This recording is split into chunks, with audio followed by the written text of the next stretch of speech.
I stood up and objected on January 6th that I ought to be run out of the United States Senate. I've got news for you. I wasn't backing down then. I haven't changed my mind now. Election integrity matters. Standing up for the rule of law matters.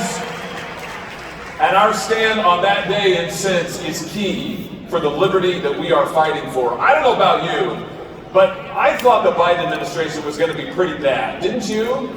But they turned out even worse than I could possibly have imagined. I mean, just look at what Joe Biden has tried to do in the space of one short year to this country. He has turned the FBI of the United States on the parents of the United States. Can you believe it? Treating school board parents at school boards as if they are domestic terrorists. Sending FBI agents to go and knock on people's doors if they have the temerity to stand up and say, I don't want my kids to have to be masked in school. I don't want my kids to be taught critical race theory. He's tried to use the instruments of our own government to divide us, to separate us, to turn off speech that he doesn't want, that he doesn't like, that he doesn't approve of. And that's just getting started. Look at what he's done on the southern border. He's opened up the southern border and said to every cartel on the North American continent, come on in. The southern border, you know, sometimes we say it's chaos at the southern border. That's not quite right. Actually, somebody is in control of the southern border. The problem is, it's the cartels who are in control of the southern border, not the United States, the cartels, who are running drugs across our border, who are running children across our border. Human trafficking is exploding. And I don't know about you, but in the state of Missouri where I'm from, we like to say that we're a border state too, because the drugs that are flooding into our schools, that are flooding into our neighborhoods, that are flooding into every part of the state are coming across that southern border that Joe Biden has thrown open and has said, come on in. It's chaos on the border. It's the rule of the cartels on the border. It's the use of the FBI against parents. And then look at what he did in Afghanistan. I have never seen an American president who would leave behind hundreds, if not thousands, of American citizens to the enemy and say that the operation was an extraordinary success. Do you remember that? Afghanistan wasn't an extraordinary success. It was an extraordinary failure by Joe Biden. It was an extraordinary collapse by this administration. It was the worst foreign policy disaster since the Vietnam War.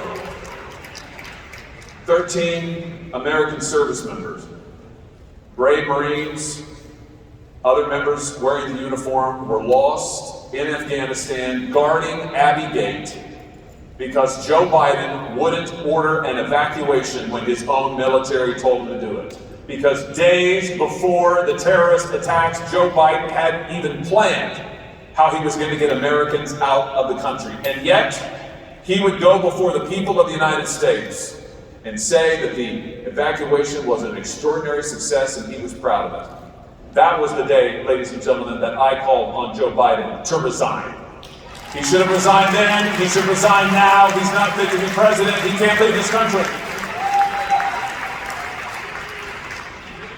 He's trying to shove critical race theory down our throats and in every aspect of our government. It's in the military.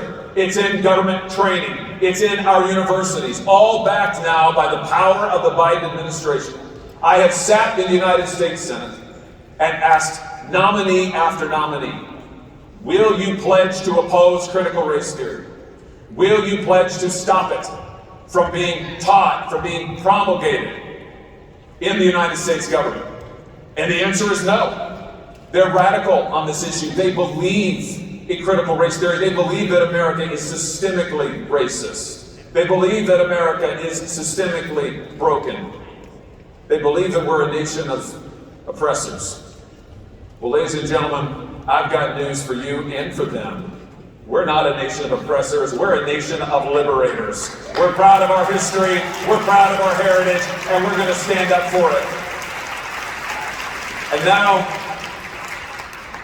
And now you look at what's happening in Ukraine. You talk about weakness on the part of Joe Biden. He comes to office, and what does he do? He shuts down American energy production and greenlights Russian energy production. He greenlights Putin's pipeline, and he shuts down American pipelines. Is it any wonder that Vladimir Putin feels emboldened to do whatever the heck it is he wants to do? Is it any wonder that China feels emboldened to do whatever it is the heck that they want to do? When we have a president who doesn't believe in American strength, who doesn't believe in American energy, who doesn't believe in American jobs, and who has no sense of the priorities and challenges that are threatening this country. I've got a suggestion for Joe Biden tonight. I would just say this: Mr. President, have some confidence in the American people. Show some strength to the world. Open up American energy production full throttle. Open it up right now. Put Americans back to work. You know, I noticed that rednecks and roughnecks get a lot of bad press these days, but hey, here's the true thing. Rednecks and roughnecks are the core, the backbone of the American economy.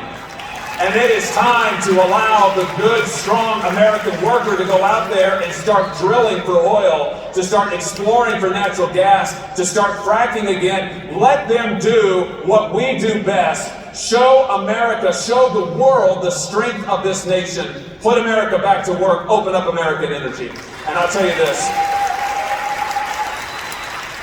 I am not willing to wait around to see what Joe Biden does.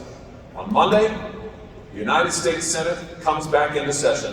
And on Monday, I will introduce legislation to open back up American energy production in this country 100%.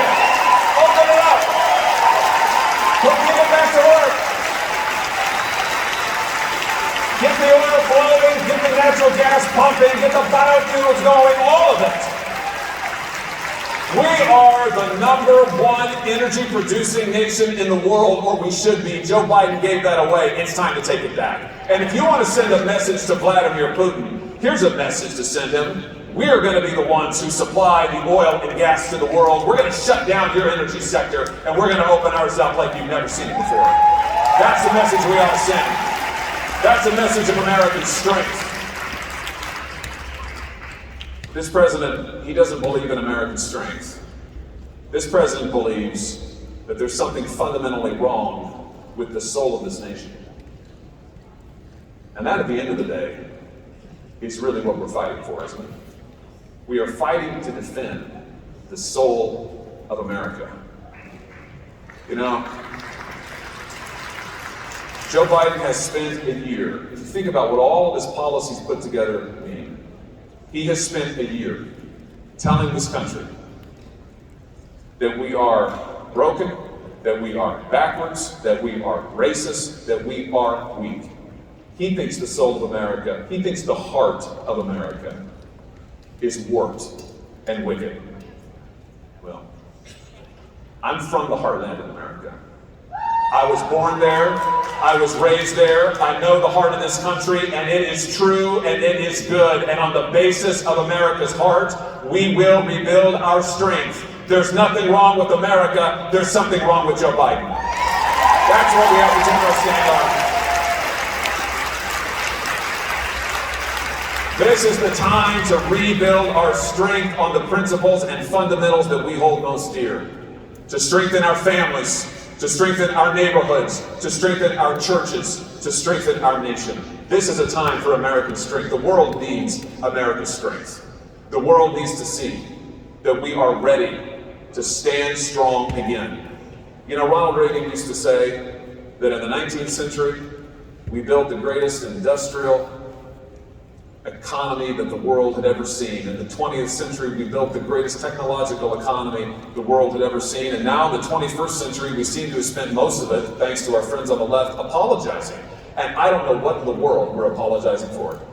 We have nothing to apologize for as Americans. We have everything to be proud of and to stand up for. So here's what I propose we do. I propose that in this critical year, in 2022, when we have the opportunity to take back the United States House, to take back the United States Senate, that we stand up and say that the fight for America is about the soul of America, and we are going to take our stand on the goodness of America, and we are going to renew America's strength. We're going to open up our energy production. We're going to open up our economy. We're going to bring jobs back to this country. Why is it that we should be dependent for our energy, our critical goods, on other nations, and not just on any other nations, but on our enemies? Why is it that Joe Biden has tried to make us more dependent, has tried to make us subservient to China and Russia and Iran and OPEC? Why is it that Joe Biden now has to go to the OPEC countries and beg them to increase oil production? I say enough of that. America is the strongest nation in the history of the world, and it's time we started acting like it. This is the time.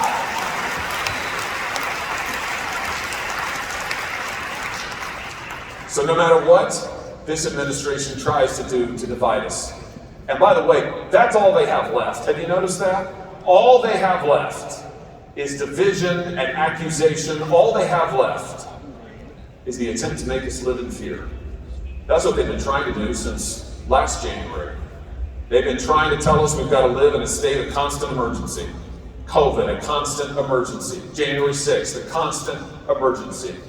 They've been saying that we've got to trust the government to tell us what we can do, where we can go, what we can teach our kids, what we can say. And the message is fear, fear, fear, fear. Well, I don't know about you, but I am an American. I refuse to live in fear.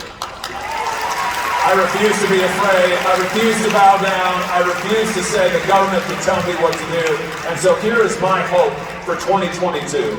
This is going to be the year, my fellow Republicans, my fellow conservatives, this is going to be the year that we lead this nation out of fear, that we lead this nation back to strength, that we lead this nation to take a stand on the principles that we hold most dear, that we say there's nothing wrong with America, that America is the hope of the world, it's the future of the world, and it is still, even now, the last best hope on earth. God bless you. Thank you so much for having me. And God bless CPAC. Thank you so much. Thank you.